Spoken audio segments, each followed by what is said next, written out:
Uy, hindi. Sa dalawang ito, mas sineryoso mo yung una. Sa pangalawa, kayo pa rin hanggang ngayon? Ilang months na kayo adik? February 14, may pinag-awayan kayo? Medyo.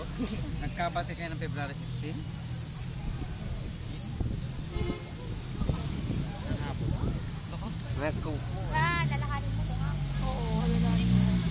Ewan ko yan. Kasi sa alam ko, sa last mo, talagang seryoso siya. Pero alam ko, naghihinala sa sa'yo eh. Kasi Noon, may pangako ka sa kanya na hindi mo tinupad. Tama! Pangalawa, sa pinag-uusapan, ayaw mong umimik pagdating na sa relasyon. Oo, tama yan kuya. Masekreto ako yan. Pero ibig sabihin sa kanya kasi wala siyang itinatago. Ang kinakabahan lang nito, yung magsalita siya ng kung ano-ano sa kanya. Takot Kasi sa itong GF niya ngayon talagang diretsahan sa magsalita. Tama!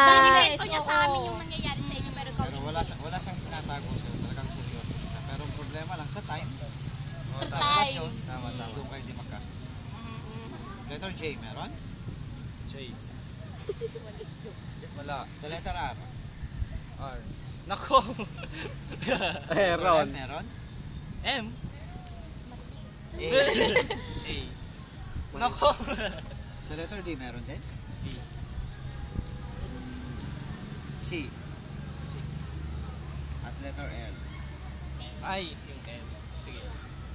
Ngayon, ibig sabihin sa mga letrang ito, may nagkakagusto pa rin sa'yo pero sa last mo, talagang hindi ka niya bibitawan. Sa last mo, di ka daw niya bibitawan.